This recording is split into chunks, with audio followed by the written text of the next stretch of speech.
ओम शांति। हम अव्यक्त मुरली रिवाइज कर रहे हैं। अव्यक्त मुरली है 348 जो बाबा ने 14 मई 1977 को सुनाई। मुरली का विषय है स्वमान और फरमान। बाबा हमें स्वमान देते हैं और उसके साथ साथ हमें क्या देते हैं, फरमान भी देते हैं। तो कैसे हमें देते हैं? सदा फरमान पर चलने वाले, फरमान बरदार, सदा स्वमान में रहने वाले, सदा भाग्य का स्मरण करने वाले हर्षित मुख बच्चों के प्रति बाबा बोले। क्या कहते हैं बाबा? सदा भाग्य विधाता बाप द्वारा प्राप्त हुए अपने भाग्य को स्मरण करते हुए हर्षित रहते हो। क्या मैं स्वयं भाग्य विधाता भगवान आकर के पढ़ा रहा है, इसमें स्मरण करते हुए हर्षित रहते हो? क्योंकि सारे कल्प के अंदर सर्वश्रेष्ठ भाग्य इस समय का ही प्राप्त है। सबसे श्रेष्ठ भाग्य जो है हमें इस समय का ही प्राप्त है, क्योंकि यही एक समय है जब हम अपने आप को ईश्वरीय संतान अनुभव करते हो। इस समय ही सदा भाग्यशाली स्थिति का अनुभव कर सकते हो। भविष्य नई दुनिया में भी ऐसा भाग्य प्राप्त नहीं होगा। तो जितना बाप बच्चों को श्रेष्ठ भाग्यशाली समझते हैं, उतना ही हरेक स्वयं को समझते हुए चलते हो। इसी को ही कहा जाता है स्वमान में स्थित होना, कि मैं आत्मा हूं, मैं ईश्वरीय संतान हूं। ये स्मृति में रहे तो हम अपने स्वमान में स्थित हैं। स्वमान में स्थित होना, मन वचन कर्म तीनों में ध्यान रखो। एक तो सदा स्वमान में रहना है कि मैं विशेष आत्मा हूं। रोजाना बाबा नया नया स्वमान देते हैं। दूसरा, हर कदम बाप के फरमान पर चलना है। स्वमान और फरमान, इन दो बातों का ध्यान रखना है। साथ साथ सर्व के संपर्क में आने में सम्मान देना है। किसी के भी, सबके, किसी के भी संपर्क में आओ, उसको क्या देना है? आपने सम्मान, इज्जत देनी है। उनको बेइज्जती महसूस नहीं हो, सबको सम्मान देना है। स्वमान में स्थित होने से सदा विघ्न विनाशक। स्वमान में आप स्थित रहेंगे तो आप सदा क्या रहेंगे? विघ्न विनाशक स्थिति में होंगे। स्वमान क्या है उसको तो अच्छी तरह से जानते हो ना। बाबा पूछ रहे हैं कि स्वमान को तो अच्छी तरह जानते हो। जो बाप की महिमा है वही आपका स्वमान है। बाप को कहा जाता है शांति का सागर। तो हमारा शांति स्वरूप होना ये हमारा स्वमान है, क्योंकि वो गुण हमारे जीवन का हिस्सा बन जाए, वो हमें बनाना है। सिर्फ एक महिमा भी स्मृति में रखो तो स्वमान में स्वतः ही स्थित हो जाएंगे। एक महिमा, बाबा की कोई भी महिमा अपनी बुद्धि में रखते हो तो आप स्वमान में स्थित हो जाएंगे। मतलब महिमाएं क्या है हमारे पास कि शिव बाबा जो है ज्ञान का सागर है। ये महिमा भी हमें याद है तो भी हम स्वमान में स्थित हो जाएंगे। मतलब एक भी महिमा बाबा कहते तुम्हारी स्मृति में है तो स्वमान में स्थित हो जाएंगे। सिर्फ एक महिमा भी तो स्वमान में स्वतः ही स्थित हो जाएंगे। स्वमान में स्थित होने से किसी भी प्रकार का अभिमान, चाहे देह का व बुद्धि का अभिमान, नाम का अभिमान, सेवा का अभिमान या विशेष गुण का अभिमान कि मेरे अंदर ये विशेष गुण है, स्वतः समाप्त हो जाता है। इसलिए सदा विघ्न विनाशक होते हैं। ऐसे स्वमान में स्थित होने वाला सदा निर्माण रहता है। जो स्वमान में स्थित रहता है वह सदा क्या रहेगा? निर्माण रहता है। अभिमान नहीं, उसे कोई अभिमान नहीं होगा, लेकिन निर्माण, इससे सर्व द्वारा सदा और स्वतः ही मान मिलता है। फिर उससे क्या मिलता है? सबके द्वारा स्वतः ही सदा मान मिलता है। मान लेने की इच्छा से परे होने के कारण सर्व द्वारा श्रेष्ठ मान मिलने का पात्र बन जाता है। ये लाइन ध्यान से समझना है।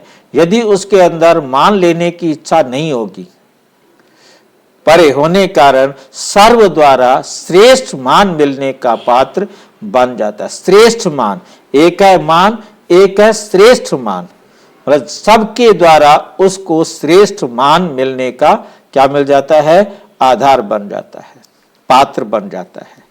ये अनादि नियम है, ये नियम है। यदि आप इच्छा रखेंगे तो इच्छा आपको कभी अच्छा नहीं बनने देगी। तो अच्छा बनना है तो कुछ भी इच्छा नहीं हो, कोई भी इच्छा नहीं हो। सर्व द्वारा मान मांगने से नहीं मिलता। आप सबसे मेरे मान करें, मेरी इज्जत करें, ये मांगने से नहीं मिलता, लेकिन सम्मान देने से, स्वमान में स्थित होने से, प्रकृति दासी के समान स्वमान के अधिकार के रूप में मान प्राप्त होता है। जब आप प्रकृति को दासी समझते हैं तब जो है आपको ये स्वमान में रहने से मान प्राप्त होता है। मान के त्याग में, जब कोई मान दे रहा है वो मान आप स्वीकार ले नहीं रहे हो, मान के त्याग में सर्व के माननीय बनने का भाग्य प्राप्त होता है। मतलब कोई मान दे रहा है और आप उस मान को लेने की इच्छा नहीं रखते हो तो आप सबके माननीय बन जाते हो, नहीं तो अभिमान आते ही आप गिर जाएंगे। भाग्य प्राप्त होता है। जैसे स्वमान में रहने वालों को का सिर्फ इस एक जन्म में मान नहीं होता, लेकिन सारे कल्प में आधा कल्प अपनी रॉयल राजाई फैमिली परिवार द्वारा और प्रजा द्वारा मान प्राप्त होता है। क्योंकि आधा कल्प तो वो फिर शाही फैमिली में रहेगा। कौन रहेगा शाही फैमिली में? जो किसी भी प्रकार का मान प्राप्त करने की इच्छा भी नहीं रखता, सिर्फ मान देता है, मान लेने का कोई भी संकल्प उसके पास नहीं होता। और आधा कल्प भक्तों द्वारा मान प्राप्त होता है। फिर द्वापर के बाद आधा कल्प उन्हीं कोई भक्त मान देते हैं, उनके ही मंदिर बनाकर उनकी ही मूर्तियों को कितना सम्मान देते हैं, परंतु सबका सम्मान एक जैसा नहीं होता। इतने हाँ जी, हाँ जी, आप कह रहे हैं ना वो सर्व का मान मिलेगा, तो वो तो जैसे आप मतलब आप दीदियों की बात नहीं मानते, आप भोग नहीं लगाते, या मतलब इस तरह जो चाहते हैं वैसे नहीं करते, तो वो तो मान देंगे नहीं आपको बिल्कुल भी। देखिए, मान का मतलब मैं अपने अंदर इच्छा नहीं रखूं ना, मेरे को रिस्पेक्ट दे। आप तो अन्य इच्छा नहीं रख रहे हैं, हाँ, फिर भी मान आपको नहीं मिल रहा है। मान के हमें, मेरे भाई समझे, हमने मान थोड़ा लेना है, हमने तो सर्व का मान मिलेगा कैसे फिर? भाई जी इच्छा नहीं है तो मिलेगा ना, आपकी इच्छा नहीं है तभी मिलेगा। उसके लिए बाबा ने हमें क्या दिया? एक तो स्वमान में रहे, हम स्वमान में रहें, दूसरा बाबा की श्रीमत पर रहें। बस हमने क्या करना है? हमने किसी को मान के लिए सोचने की जरूरत ही नहीं है। हम तो नहीं सोचते, लेकिन हम देखते हैं ना इस चीज को। देखना भी नहीं है। भाई बहन कर रहे हैं, हम वैसा नहीं कर रहे हैं, तो फिर वो तो देखिए भाई जी, बात यह आती है कि ये तो दीदियों की बात है, कोई भी हो, हमने वो करना है जो बाबा की श्रीमत है, बस। अब किसी को पसंद है नहीं पसंद है वो उनका पार्ट है ना। अब बात आई है बात ठीक है, वो हमने उनको नहीं देखना ना, हमने कौन चल रहा है कौन नहीं चल रहा। मैं अपने आप को देखूं कि मैं कितना चल रहा हूं, मुझे किसी दूसरे को नहीं देखना कि वो चल रहा है कि नहीं चल रहा है। क्योंकि वो कहाँ चल रहा है, कैसे चल रहा है, वो किस प्रकार से चल रहा है, वो उसका पार्ट है, क्योंकि वो अपना पार्ट एक्यूरेट बजा रही है। किसी के भी पार्ट में गलती हम नहीं देख सकते। हाँ वो तो बात है। तो जब हम गलती नहीं देख सकते, हम दूसरे को देखें कि वो क्यों कैसे कर रहा है। मतलब वो कर रहे हैं ये बात ठीक है, वो उनका पार्ट है, बस हमने अपने पार्ट को देखना है, हमने उनके पार्ट को नहीं देखना। बाकी वर्णन करने में आता है, बताने में आता है, क्योंकि जब कंपेयर किया जाता है, परंतु कंपेयर करने के बाद भी हमें उनके प्रति उतना ही सम्मान रखना है कि उनका पार्ट है, वो अपने पार्ट को मेरे अनुसार थोड़ा चलाएंगे। हाँ वो आपके अनुसार तो नहीं चलाएंगे, वो अपने पार्ट अपने अनुसार चलाएंगे ना। अब जैसा मैंने जिसके साथ व्यवहार किया हुआ, समान बन पाएंगे ना। हाँ जी, तभी बाप समान बन पाएंगे। बाप देखो, बाप समान बनना, हमने तो बाबा का पार्ट बाबा का है, वो हमारा नहीं हो सकता। हम बाबा के साथ कंपेयर नहीं कर सकते, परंतु हम बाबा समान बनने के लिए तभी सोच सकते हैं जब हम बाबा को देखें कि बाबा इस समय होते तो वो क्या करते, हम वैसा करें तब हम बाप समान बनेंगे। जब तक हम करेंगे नहीं, तब तक हम बाप समान नहीं बन सकते। तक लास्ट जन्म में चैतन्य रूप में अपने प्राप्त हुए मान की प्रारब्ध को स्वयं ही देखते हो। मतलब बाबा कहते आप इस लास्ट जन्म में भी देखो कि आपने जो आज भी आपकी देखो समाज के अंदर कितना मान है, ठीक है नहीं, तो वो भी आप देखते हो।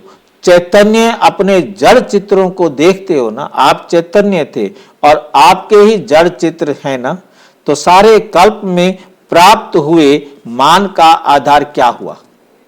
अब सारे जड़ चित्रों को भी देखो। अब एक राम के ही मंदिर आप सारे भारत के अंदर काउंट करो, क्या सब मंदिरों में, सभी राम के मंदिरों में एक जैसी पूजा अर्चना होती है? क्या सभी कृष्ण के मंदिरों में एक जैसी पूजा होती है? नहीं होती। चाहे वो माता के मंदिर हो, चाहे किसी देवी देवता के, क्योंकि ये सब हमारे मंदिर हैं। अब इसमें से ढूंढना है मेरा मंदिर कौन सा है, जिसके लिए बाबा ने हमें समझाया। जो अब बाबा की श्रीमत पर एक्यूरेट चलते हैं, उनकी मूर्तियों की पूजा भी एक्यूरेट होती है। जो अब कभी कभी वाले हैं, तो उनकी मूर्ति की आरती भी कभी कभी होती है। रखी हुई तो हैं, परंतु जब उनके परिवार वालों का दिल करता है आरती कर देते हैं, जब फुर्सत मिलती है धूप जला देते हैं, नहीं तो बैठा रहे, नहीं तो एक दिया वहां रख दिया, ठीक है। कई तो मूर्तियों पर धूल जमी पड़ी है, उसको नहलाने धोने साफ करने का कोई मतलब नहीं है, जबकि वो जड़ हैं, उनको कोई धोने नहाने की जरूरत नहीं है, परंतु उसको भी विधि पूर्वक वही करेंगे जिनके साथ आपने विधि पूर्वक उनको श्रेष्ठ बनाया था। वही आपके प्रति उस भावना को लेकर उस पार्ट को बजाते हैं, ठीक है क्या नहीं। मतलब हर एक का पार्ट अपना अपना है, तो हर एक का मंदिर भी अपना अपना ढूंढ सकते हैं कि मैं कैसा बना हूं, मेरा मंदिर कौन सा होगा। ऐसे नहीं कह सकते कि ये वाला मंदिर मेरा है जहां एक्यूरेट चलता है, वो तब कह सकते हैं जब मैं एक्यूरेट हूं। तो बाबा ने ये भी मुरली विशेष चढ़ाई हुई है कि जो अब एक्यूरेट बाबा की श्रीमत पर चलते हैं, उनकी मूर्तियों की पूजा भी एक्यूरेट होती है। अल्पकाल के विनाशी मान का त्याग, थोड़ी देर के लिए कोई आपको मान देगा, उसको भी त्याग कोई नहीं। अर्थात स्वमान में स्थित हो, निर्माण बन सम्मान देना, ये देना ही लेना बन जाता है। जो आप देंगे वही आपको मिलेगा। सम्मान देना अर्थात उस आत्मा को उमंग उल्लास में लाकर आगे करना। अल्पकाल का पुण्य अल्पकाल की वस्तु देने से होता है। मतलब आपने किसी को अल्पकाल की कोई वस्तु दी है, तो उसका पुण्य आपको अल्पकाल का मिलेगा। वह अल्पकाल का सहयोग देने से अल्पकाल का सहयोग होता है, लेकिन ये सदा काल का उमंग उत्साह परमात्मा से किसी को मिलाना, ये सदा काल का उमंग उत्साह तथा अर्थात खुशी का खजाना व स्वयं को सहयोग का आत्मा को सदा के लिए पुण्य आत्मा बना देता है। इसलिए ये बड़े ते बड़ा पुण्य हो जाता है। एक जन्म में किए हुए इस पुण्य का फल सारा कल्प मिलता है। इस कारण कहा कि सम्मान देना नहीं लेकिन लेना है। लौकिक रूप में भी कोई पुण्य का काम करता है तो सबके आगे माननीय होता है, लेकिन इस श्रेष्ठ पुण्य का फल पूजनीय और माननीय दोनों बनते हो। पूजनीय भी बनते हो, माननीय भी बनते हो। तो आप अपने आप से पूछो। आप कह रहे हैं अपने आप से, बाबा कहते हैं पूछो, अपने आप से पूछो, ऐसे पुण्य आत्मा बन देव सदैव पुण्य का कार्य करते हो, सदैव पुण्य का कार्य करते हो।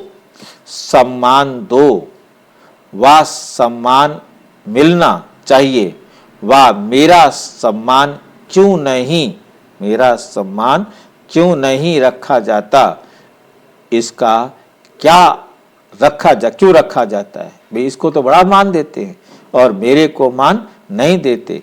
लेने वाले हो या देने वाले हो, ये भी लेने की भावना रॉयल बैगर पर भिखारीपना है कि मेरी इज्जत तो करनी चाहिए थी इनको, मैं इतना पुराना भाई हूँ, मैं इतनी सेवा करता हूँ, मैं इतना पैसा यज्ञ में देता हूँ।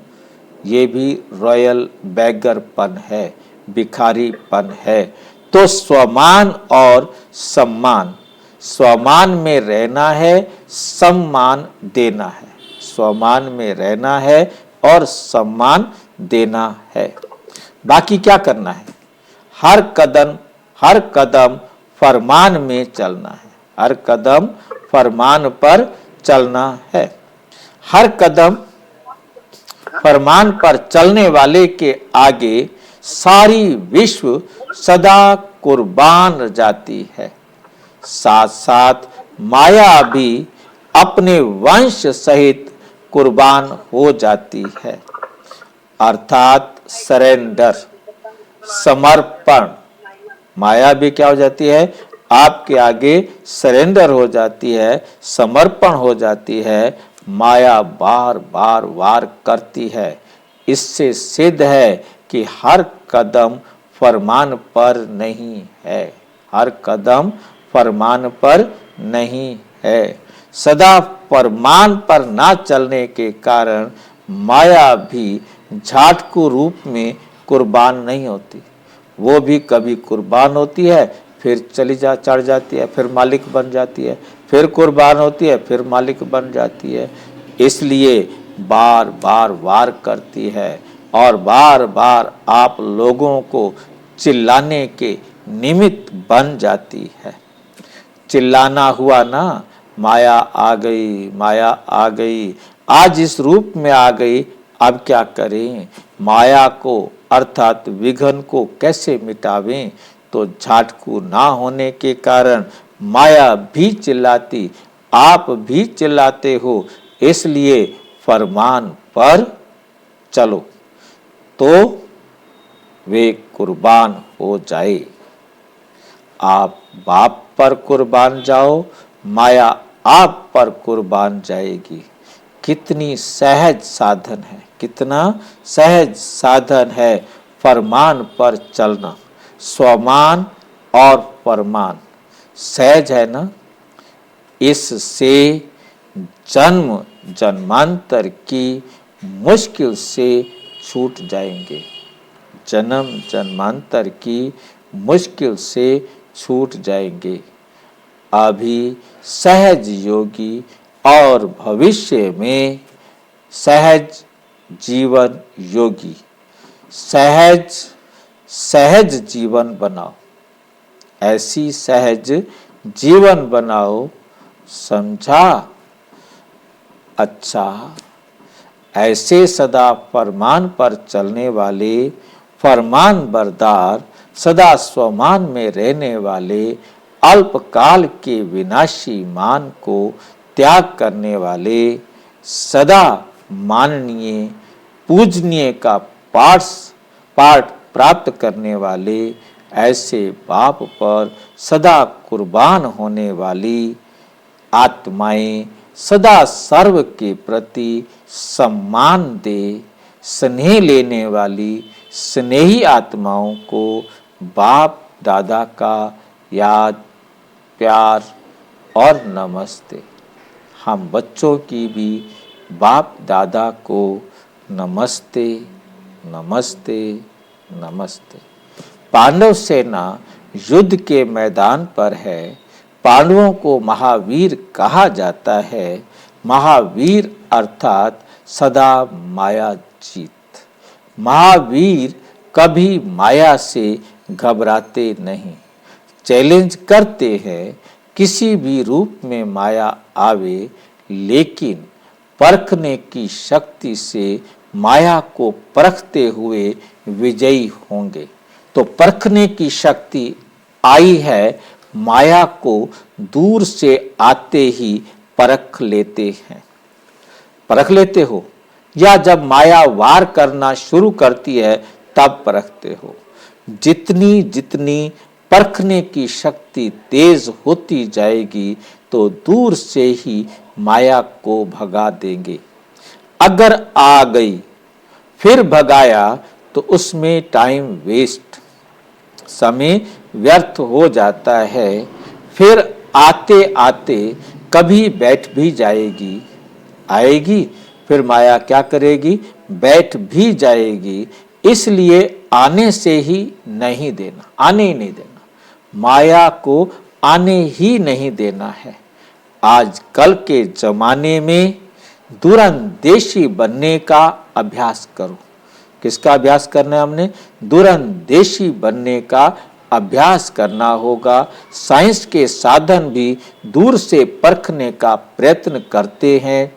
पहले या तूफान आना, पहले या तूफान आना और उससे बचाव करना, लेकिन अभी ऐसे नहीं है। अभी तो तूफान आ रहा है, उसको जानकर भगाने का प्रयत्न करो। जब साइंस विज्ञान भी आगे बढ़ रही है तो साइलेंस, शांति की शक्ति को भी कितनी आगे बढ़ना चाहिए। दूर से भगाने के लिए सदैव त्रिकालदर्शीपन की स्थिति में स्थित हो रहो और हर बात को तीनों कालों से देखो। क्या बात है, वर्तमान रूप क्या है और पहले भी इस रूप से आई थी और अब जो आई है उसको समाप्त कैसे करें। तो तीनों को देखने से ही कभी भी माया का वार आपके ऊपर हार खिलाने के निमित्त नहीं बनेगा। लेकिन त्रिकालदर्शी होकर नहीं देखते, त्रिकालदर्शी होकर नहीं देखते, वर्तमान को देखते हैं, इसलिए कभी हार हो जाती है, कभी जीत होती, सदा विजयी नहीं होते। त्रिकालदर्शी स्थिति में स्थित रहने वाले से कभी भी माया बच नहीं सकती। अगर माया बार बार माया का वार होता रहेगा तो अति इंद्रिय सुख का अनुभव चाहते हुए कर नहीं पाएंगे। जो गायन है कि अति इंद्रिय सुख संगम युग का वरदान है, ये और किसी युग में नहीं होता, ये अब का अनुभव है। तो अगर अति इंद्रिय सुख का अनुभव नहीं किया तो ब्राह्मण बनकर क्या किया? फिर ब्राह्मण बनकर क्या किया? जो ब्राह्मणपन की विशेषता है अति इंद्रिय सुख, वह नहीं किया तो कुछ भी नहीं। इसी कारण सदैव ये देखो कि सदा अति इंद्रिय सुख में रहते हैं। बाप दादा से प्रश्न उत्तर। बाप दादा से भाई बहनों के प्रश्नों के उत्तर बाबा दे रहे हैं। प्रश्न है, अति इंद्रिय सुख में रहने वालों की निशानी क्या है? जो अति इंद्रिय सुख में रहने वाले बच्चे हैं उनकी क्या निशानी होगी? उत्तर, अति इंद्रिय सुख में रहने वाला कभी अल्पकाल के इंद्रिय के सुख की तरफ आकर्षित नहीं होंगे। कभी भी इंद्रियों के द्वारा आंख से, कान से, नाक से, मुंह से, हाथ से, शरीर के किसी भी अंग से प्राप्त होने वाले सुख की तरफ आकर्षित नहीं होगा। जीव नहीं, कोई आकर्षण नहीं। कान से मतलब भाई जी? कोई ऐसी बात नहीं सुनेंगे जो बाबा की मर्जी के खिलाफ है। मुंह से कुछ ऐसा नहीं खाएंगे, मुंह से ऐसा नहीं बोलेंगे, मतलब शरीर के किसी भी अंग से ऐसा हम कोई कर्म नहीं करने की सोचेंगे, संकल्प नहीं आएगा जो बाबा की श्रीमत से अलग है। जैसे कोई साहूकार रास्ते चलते हुए कोई चीज की तरफ आकर्षित, कोई बोल देता है तो फिर कैसे उसको रोके? तो फिर तो सुनना पड़ जाता है ना। अगर सामने उसके लिए बाबा ने कहा है ना कि आपके पास, उसके लिए बाबा ने जवाब दिया हुआ है ना, आपके पास 2 कान इसलिए दिए है ना। हाँ, एक निकाल देना। हाँ, सुनो, छोड़ दो, बस इसका पार्ट था, इतनी सी बात कहनी है, इसका पार्ट था। ओम शांति। आप उसको बुद्धि में रखेंगे नहीं, बस हाँ जी, हाँ जी। बस इस आत्मा का यही पार्ट था, अपना पार्ट बजा लिया, उसका एक्यूरेट पार्ट बजाया, मैंने किया होगा, उसने कर दिया। ओम शांति। हम उसको सोचेंगे नहीं, उसने गाली दी, उसने कितना बुरा व्यवहार किया। ओम शांति। बस मतलब हमने उस बात को एक कान से सुना और दूसरे कान से निकाल दिया। इसको कहते हैं, बाबा कहते हैं, माया को डोंट केयर करो, परंतु मेरे को डोंट केयर नहीं करना, मेरी हर बात को सुन लेना भाई, क्योंकि ये संपन्न है, आकर्षित नहीं होगा, क्योंकि वो संपन्न है, भरपूर है। इस रीति से अति इंद्रिय सुख में रहने वाला इंद्रियों के सुख को ऐसे मानेगा जैसे जहर के समान है, जैसे जहर के समान है। इतना नफरत होगी तब जाकर के इंद्रिय सुख का, अति इंद्रिय सुख का अनुभव कर सकते हैं। तो जहर की तरफ आकर्षित होते हैं क्या? ऐसे इंद्रियों के सुख से सदा परे रहेंगे, मेहनत नहीं करनी पड़ेगी।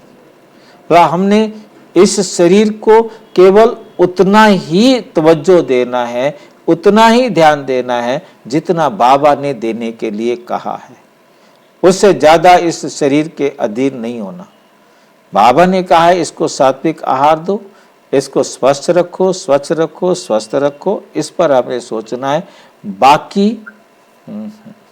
बाकी इस शरीर का कोई महत्व नहीं, कोई इसको ज्यादा जरूरत नहीं देनी है, मेहनत नहीं करनी पड़ेगी, लेकिन नॉलेजफुल होने के कारण उसके सामने वे तुच्छ दिखाई देगा।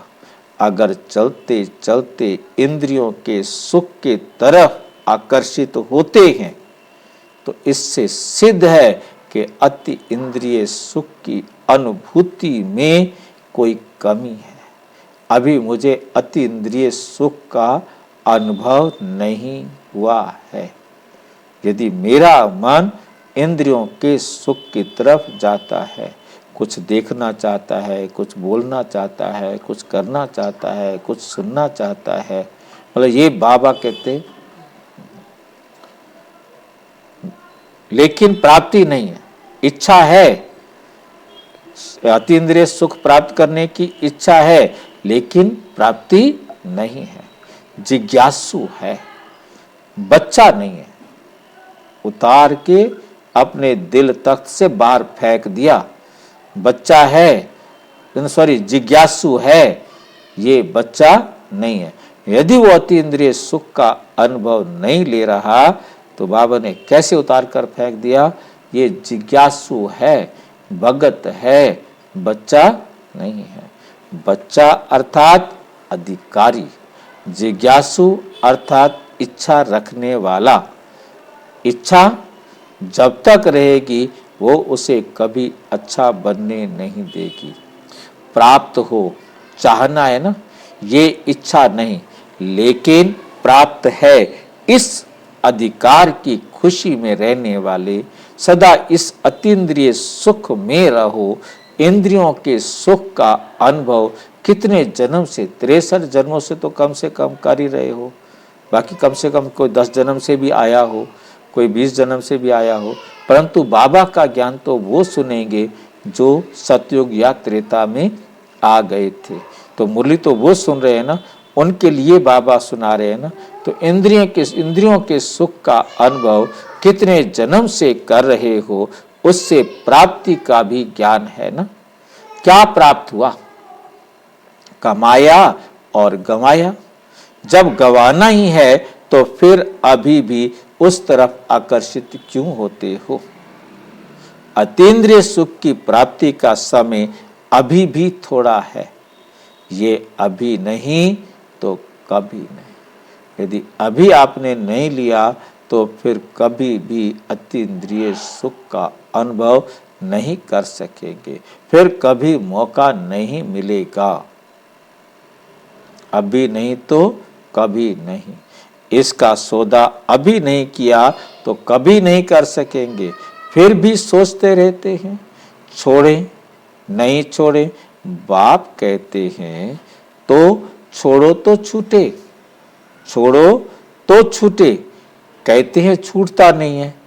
अरे पकड़ तो खुद आपने रखा है और कहते हो छूटता नहीं है। रास्ता तो आप हो ना।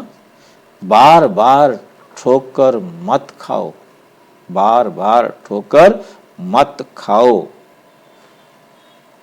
ठीक है, नेक्स्ट प्रश्न है, सदा अचल अडोल रहने के लिए विशेष किस गुण को धारण करना है? सदा अचल अडोल रहने के लिए विशेष किस गुण को धारण करना है? उत्तर, सदा गुण ग्राहक बनो, गुण को धारण करने वाले बनो। अब हर बात में गुणग्राही होंगे तो हलचल में नहीं आएंगे, हलचल में नहीं आएंगे। गुणग्राही अर्थात कल्याणकारी भावना, अर्थात कल्याणकारी भावना। अवगुण देखने से कल्याण की भावना और हलचल में रहेंगे। और कहाँ रहेंगे? हलचल में रहेंगे। अवगुण में गुण देखना, इसको कहते हैं गुणग्राही। मतलब कहीं भी अवगुण में भी गुण है, अवगुण गुण है उसमें, परंतु अब वो विकृत हो गया है, अब वो बिगड़ गया है। अब उसको हमने, अब जैसे धैर्यहीन कहें तो धैर्यता गुण तो है, परंतु धैर्यता का अभाव हुआ है, उसमें कमी आ गई है। अब उसे फिर धीरज वाला बनाना है। अवगुण देखते हुए भी अपने को गुण उठाना है। कोई अशांत है तो मुझे तो शांत रहना है ना। कुछ अंधश्रद्धा में है परंतु मुझे तो शुद्ध श्रद्धा में रहना है ना। हर गुण अवगुण में भी क्या देखना है? गुण को देखना है और उस गुण को अपने जीवन में लाना है। अवगुण देखते भी अपने को गुण उठाना चाहिए। अवगुण वाले से गुण उठाओ कि जैसे ये अवगुण में पक्का है तो वैसे हम गुण में दृढ़ रहें। वो अपना अवगुण नहीं छोड़ना चाहता, मैं अपना गुण क्यों छोड़ूं? गुण का ग्राहक बनो, अवगुण का नहीं। प्रश्न नंबर 3, कौन सा भोजन आत्मा को सदा शक्तिशाली बना देगा? कौन सा ऐसा भोजन है जो आत्मा को शक्तिशाली बना देगा? उत्तर, खुशी जैसी खुराक नहीं। खुशी का कहते हैं ना, खुशी जैसी खुराक नहीं। खुशी में रहने वाला शक्तिशाली होगा। ड्रामा की ढाल को अच्छी तरह से कार्य में लाने से सदा खुश रहेंगे, मुरझाएंगे नहीं। अगर सदा ड्रामा ही स्मृति में रहे तो कभी भी मुरझा नहीं सकते, कभी भी मुरझा नहीं सकते। सदा खुशी बुद्धि तक नॉलेज के रूप में नहीं। कोई भी दृश्य हो अपना कल्याण निकाल लेना चाहिए तो सदा खुश रहेंगे। तो सदा क्या रहेंगे? खुश रहेंगे। ऐसी श्रेष्ठ भूमि पर आना अर्थात भाग्यशाली बनना। मधुबन में आए, बाबा के घर आए, तो बाबा के घर आए तो श्रेष्ठ भाग्यवान बनना है। इस भाग्य को सदा कायम रखने के लिए सदा अटेंशन, स्थिति सदा एक रस। कुछ भी हो जाए हमारी अवस्था में कोई फर्क ना पड़े, एक रस स्थिति सदा एक रस अर्थात एक ही रस में रहना और कोई भी रस अपनी तरफ खींचे नहीं, कोई भी दूसरा सुख हमें अपनी तरफ नहीं खींचे। अगर किसी अन्य रस में बुद्धि जाती है तो एक रस नहीं रह सकते, फिर आप एक रस नहीं रह सकते। बाप के समान स्वयं को नॉलेजफुल अर्थात ज्ञान का सागर अनुभव करते हो। नॉलेजफुल अर्थात सदा सत्य कर्म करने वाले व्यर्थ नहीं करेंगे। आप कोई भी काम व्यर्थ कर्म नहीं करेंगे। जब सत्य बाप के बच्चे हैं, सत्य युग स्थापन करते हैं तो कर्म भी सत्य होना चाहिए, कर्म में भी सच्चाई होनी चाहिए। बोल, कर्म, संकल्प सब सत्य होने चाहिए। इसको कहते हैं बाप के समान मास्टर नॉलेजफुल अर्थात ज्ञान स्वरूप। ज्ञान स्वरूप। अच्छा, ओम शांति। और विस्तार से जानने के लिए प्रजापिता ब्रह्मा कुमारी ईश्वरीय विश्वविद्यालय के किसी भी सेवा केंद्र पर संपर्क करें। और यदि कोई प्रश्न है तो 9213106986 पर केवल टेलीग्राम करें। 9650692270 पर केवल व्हाट्सएप करें, फोन नहीं। ओम शांति। ओम शांति।